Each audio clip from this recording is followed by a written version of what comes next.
लिखवाऊं निज दया से सुंदर भाव बताकर। कार्तिक मास 30वां अध्याय सुनो हे सुधाकर। जय श्री कृष्णा। राधे राधे। भगवान कृष्ण ने कहा, हे प्रिय, नारद जी के वचन सुनकर महाराजा पृथु बड़े विस्मित हुए। अंत में उन्होंने नारद जी का पूजन करके उनको विदा किया। इसलिए माघ, कार्तिक और एकादशी यह 3 व्रत मुझे अत्यधिक प्रिय है। वनस्पतियों में तुलसी, महीनों में कार्तिक, तिथियों में एकादशी और क्षेत्रों में श्री कार्तिक मुझे बहुत ही प्रिय है। जो प्राणी जितेंद्रिय होकर इनका सेवन करता है वह यज्ञ करने वाले मनुष्य से भी अधिक प्रिय लगता है। जो प्राणी विधि से इनकी सेवा करते हैं उनके मेरे अनुग्रह से सब पाप दूर हो जाते हैं। भगवान कृष्ण के वचन सुनकर सत्यभामा ने कहा, हे नाथ, आपने यह बात बड़ी आश्चर्यजनक कही है। दूसरों के लिए पुण्य के फल से कलह की मुक्ति हो गई। यह प्रभावशाली कार्तिक मास आपको अधिक प्रिय है कि जिसे पतिद्रोह का पाप केवल स्नान के पुण्य से ही नष्ट हो गया। दूसरे मनुष्य द्वारा किया हुआ पुण्य उनके देने से कैसे मिल जाता है, यह आप मुझे बतलाइए। तब भगवान कृष्ण ने कहा, बिना दिया हुआ पुण्य और पाप जिस कर्म द्वारा मिलता है सो सुनो। सतयुग में देश, ग्राम तथा कुलों को दिया हुआ पुण्य या पाप मिलता था, किंतु कलयुग में केवल कर्ता को ही पाप और पुण्य का फल भोगना पड़ता है। संसर्ग न करने पर भी व्यवस्था की गई और संसर्ग से जैसे पाप व पुण्य दूसरे को मिलते हैं उसकी व्यवस्था भी सुनो। पढ़ाना, यज्ञ कराना और एक साथ भोजन करने से पाप पुण्य का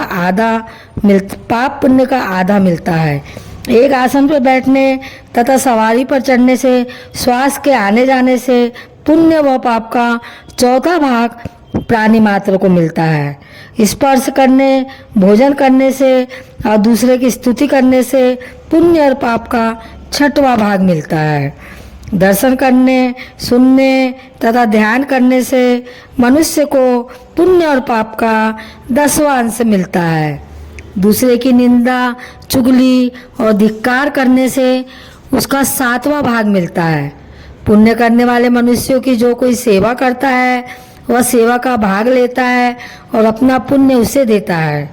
नौकर और शिष्य के अतिरिक्त जो मनुष्य दूसरों से सेवा करवाकर उसे पैसे नहीं देता तो वह सेवक उसके पुण्य का भागी होता है। पंक्ति में बैठे हुए भोजन करने वालों की पत्तल जो व्यक्ति लांघता है वह उसे, जिसकी की पत्तल उसने लांधी है, अपने पुण्य का 6वां भाग देता है। स्नान तथा ध्यान आदि करते हुए मनुष्य से जो व्यक्ति बातचीत करता है या उसे स्पर्श करता है वह अपने पुण्य का 6वां भाग उसे दे डालता है। जो मनुष्य धर्म के काम के लिए दूसरों से धन मांगता है पुण्य का भागी होता है। ठीक उसी तरह जिस तरह की दान करने वाला पुण्य का भागी होता है। जो मनुष्य धर्म का उपदेश करता है और पश्चात श्रोता से याचना करता है वह अपने पुण्य का 6वां भाग उसे देता है। जो मनुष्य दूसरे का धन चुराकर उससे धर्म करता है वह चोरी का फल भोगता है और शीघ्र ही निर्धन हो जाता है। जिसका धन चुराता है वह पुण्य का भागी होता है। बिना ऋण के उतारे जो मनुष्य मर जाते हैं उनका ऋण देने वाले सज्जन पुण्य के भागी होते हैं। शिक्षा देने वाला, सलाह देने वाला, सामग्री को जुटाने वाला तथा प्रेरणा देने वाला यह पाप और पुण्य के 6ठे भाग को प्राप्त करते हैं। राजा के पाप पुण्य के 6ठांश का भोगी होता है। गुरु शिष्यों का, पति पत्नी का, पिता पुत्र का, स्त्री पति के लिए पुण्य का 6ठा भाग पाती है। पति को खुश करने वाला आज्ञाकारी स्त्री पति के लिए पुण्य का आधा भाग ले लेती है। जो पुण्यात्मा पराये लोगों को दान करता है वह उनके पुण्य का 6ठा भाग प्राप्त करता है। जीविका देने वाला मनुष्य जीविका ग्रहण करने वाले मनुष्य के पुण्य के 6ठे भाग को प्राप्त करता है। इस प्रकार दूसरों के लिए पुण्य अथवा पाप बिना देने के भी दूसरों को मिल सकते हैं, किंतु यह नियम जो कि मैंने बतलाया है कलयुग में लागू नहीं होते। कलयुग में तो एकमात्र कर्ता को ही अपने पाप व पुण्य भोगने पड़ते हैं। इस संबंध में एक बड़ा पुराना इतिहास जो कि पवित्र भी है और बुद्धि को देने वाला भी कहता है, ध्यान से सुनो। 31वां अध्याय। भगवान श्री कृष्ण जी बोले, प्राचीन काल में उज्जैन में एक महापापी और दुरात्मा धनेश्वर नामक ब्राह्मण रहता था।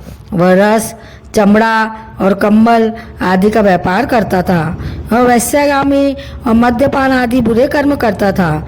चूंकि वह दिन रात पाप में रत रहता था, इसलिए वह व्यापार में नगर नगर घूमता था।